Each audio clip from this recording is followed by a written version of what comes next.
बिहार में शिक्षक भर्ती के लिए हो रही परीक्षा के संदर्भ में बीपीएससी के चेयरमैन के द्वारा एक ट्वीट करके जानकारी दी गई है, जिसके बारे में आपको जानना बेहद जरूरी है अगर आप भी इस परीक्षा में सम्मिलित होने जा रहे हैं। नमस्कार दोस्तों, मेरा नाम है नीरज और आप देख रहे हैं कैरियर बिट यूट्यूब चैनल। अगर आप इस चैनल पर पहली बार विजिट कर रहे हैं तो इसको सब्सक्राइब करते हुए बेल आइकन को प्रेस करना ना भूलें। आप स्क्रीन पर ट्वीट देख पा रहे होंगे, देख सकते हैं TRE यानी कि teacher recruitment exam social science candidates must note how to select different subject combination in part 2nd and 3rd. For example, if history in part 2, then you can choose any one of the 3 subject in part 3, but if geography in part 2, then you are left only 2 options in part 3. अब इसका मतलब क्या है? इसके मतलब को समझने के लिए आपको पेपर के पैटर्न को देखना होगा, तभी जाकर के आप इसके अर्थ को समझ पाएंगे।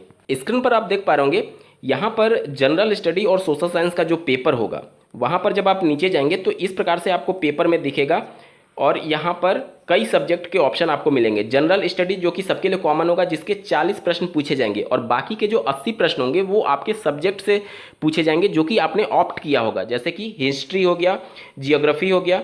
तो पार्ट 2nd में हिस्ट्री और जियोग्राफी का ऑप्शन दिया गया है, ठीक है।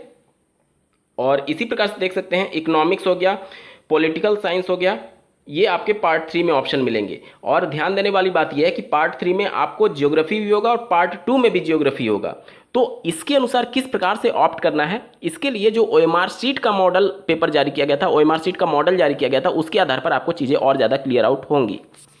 देखिए स्क्रीन पर आप देख पा रहे होंगे OMR शीट का फॉर्मेट, और इससे और ज़्यादा चीज़ें आपकी स्पष्ट हो जाएंगी। देखिए लिखा गया है प्रत्येक पार्ट से एक विषय चुने। यहाँ पर 2 पार्ट होंगे।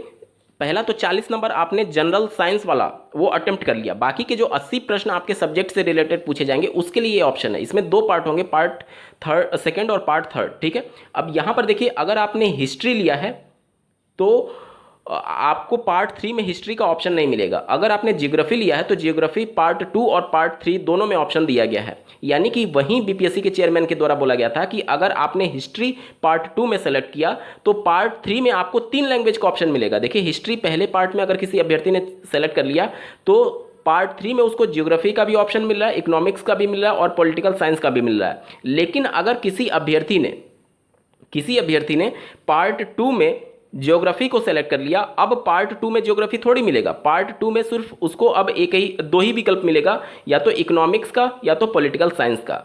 तो उनके द्वारा यही सूचना दी गई है कि पार्ट 2 और पार्ट 3 में से आपको एक एक सब्जेक्ट को ऑप्ट करना है, एक एक सब्जेक्ट को चुनना है। अब ऐसा भी नहीं होगा कि पार्ट 2 के आप हिस्ट्री और ज्योग्राफी दोनों को चुन लें और पार्ट 3 छोड़ दें, ऐसा नहीं होगा। पार्ट 2 में एक सब्जेक्ट चुनना है और पार्ट 3 में एक सब्जेक्ट चुनना है। अगर आप पार्ट 2 में हिस्ट्री को सेलेक्ट कर लेते हैं तो पार्ट 3 में देखिए आपके पास 3 विकल्प अभी बचे हुए हैं। लेकिन पार्ट 2 में अगर आपने हिस्ट्री को सेलेक्ट नहीं किया, ज्योग्राफी को सेलेक्ट किया, और चूंकि पार्ट 2 में एक ही सब्जेक्ट सेलेक्ट करना है, तो चूंकि आपने ज्योग्राफी को सेलेक्ट किया है तो पार्ट 3 में अब जियोग्राफी सेलेक्ट नहीं कर पाएंगे, क्योंकि या करके लिखा हुआ है। तो उस दौरान आपके पास 2 ही विकल्प बचते हैं, या तो इकोनॉमिक्स या तो पॉलिटिकल साइंस में से आप पार्ट 3 में चुनेंगे, ठीक है। यानी कुल मिलाकर के आपको इतना समझना है कि पार्ट 2 और पार्ट 3 में एक एक सब्जेक्ट को आपको ऑप्ट करना होगा। अब ये जो प्रक्रिया है ये माध्यमिक मुख्य पेपर के लिए है। यानी कि अगर आप माध्यमिक विद्यालय कक्षा 9 से 10 के लिए अप्लाई किए हुए हैं और सोशल साइंस सब्जेक्ट से अप्लाई किए हुए हैं तो आपको OMR में इस प्रकार की व्यवस्था देखने को मिलेगी। अगर आप प्राइमरी के लिए केवल अप्लाई किए हैं तो आपको इस प्रकार की व्यवस्था देखने को नहीं मिलेगी।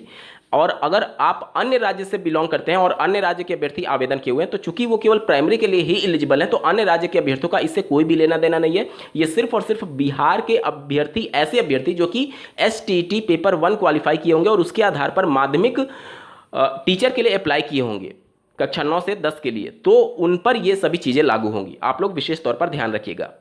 उम्मीद करता हूं कि सारे डाउट्स आपके क्लियर हो चुके होंगे। बावजूद इसके अगर आपका कोई प्रश्न रह जाता है तो कमेंट के माध्यम से पूछ सकते हैं। इस वीडियो को देखने के लिए आपका बहुत बहुत धन्यवाद। भगवान करे आपका दिन शुभ हो।